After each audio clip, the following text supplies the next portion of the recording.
ജനുവരി 11 കുണ്ടറ വിളംബര ദിനം. ബ്രിട്ടീഷുകാർക്കെതിരെ പോരാടി രക്തസാക്ഷിത്വം വരിച്ച ഇന്ത്യയിലെ ആദ്യകാല ദേശാഭിമാനികളിൽ ഒരാളാണ് തിരുവിതാംകൂറിലെ ദിവാൻ ആയിരുന്ന വേലുത്തമ്പി ദളവ. ബ്രിട്ടീഷുകാർക്കെതിരെ പോരാടുവാൻ ജനങ്ങളെ ആഹ്വാനം ചെയ്തുകൊണ്ട് 1809 ജനുവരി 11 കൊല്ലം ജില്ലയിലെ കുണ്ടറയിൽ വെച്ച് അദ്ദേഹം നടത്തിയ പ്രസംഗം ചരിത്രപ്രസിദ്ധമായ കുണ്ടറ വിളംബരം എന്ന പേരിൽ അറിയപ്പെടുന്നു.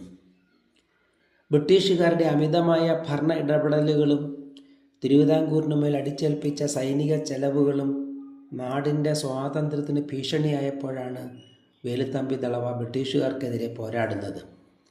തുടർന്ന് ബ്രിട്ടീഷുകാരുമായുള്ള ഏറ്റുമുട്ടലിൽ ദളവയുടെ സൈന്യത്തിന് തിരിച്ചടി നേരിട്ടു. അന്നത്തെ തിരുവിതാംകൂർ ഭരണാധികാരി റാണി ഗൗരി ലക്ഷ്മി ഭായിക്ക് ബ്രിട്ടീഷുകാരുമായി സന്ധി ചെയ്യേണ്ടി വന്നു. ജീവൻ അപകടത്തിലായ വേലുത്തമ്പി ദളവ വടക്കോട്ട് പലായനം ചെയ്ത് പത്തനംതിട്ട ജില്ലയിലെ മണ്ണടി ഭഗവതി ക്ഷേത്രത്തിൽ അഭയം കണ്ടെത്തി. സൈന്യം ക്ഷേത്രം വളഞ്ഞപ്പോൾ സ്വന്തം വാൾ കൊണ്ട് വേലുത്തമ്പി ദളവ ആത്മഹത്യ ചെയ്യുകയായിരുന്നു.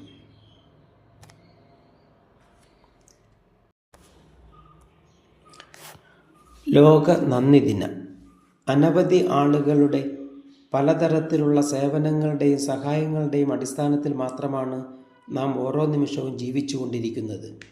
എല്ലാറ്റിനോടും എല്ലാവരോടും നമ്മൾ നന്ദിയും കടപ്പാടും ഉള്ളവരായിരിക്കുവാൻ ഓർമ്മിപ്പിച്ചുകൊണ്ട് എല്ലാ വർഷവും ജനുവരി 11 അന്താരാഷ്ട്ര നന്ദി ദിനമായി ഇൻ്റർനാഷണൽ താങ്ക് യു ഡേ ആചരിക്കുന്നു. നന്ദി എന്നത് വെറുമൊരു വാക്കു മാത്രമല്ല, അത് മറ്റൊരാളുടെ അധ്വാനത്തെയും സേവനത്തെയും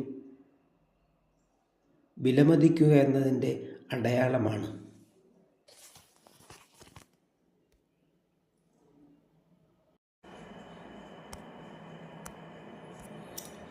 കൈലാഷ് സത്യാർത്ഥി ജന്മദിനം.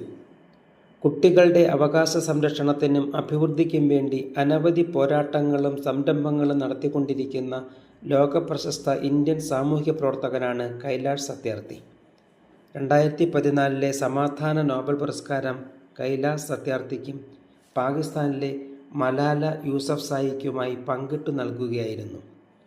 1954 ജനുവരി 11 മധ്യപ്രദേശിലെ വിദിശയിൽ ജനിച്ച കൈലാഷ് സത്യാർത്ഥി വിദ്യാഭ്യാസാനന്തരം കോളേജ് അധ്യാപകനായി ഔദ്യോഗിക ജീവിതം തുടങ്ങുകയും പിന്നീട് ആ ജോലി ഉപേക്ഷിച്ച് കുട്ടികളുടെ അവകാശ സംരക്ഷണത്തിനും അഭിവൃദ്ധിക്കും വേണ്ടിയുള്ള പ്രവർത്തനങ്ങളിൽ പൂർണ്ണസമയവും വ്യാപരിക്കുകയായിരുന്നു.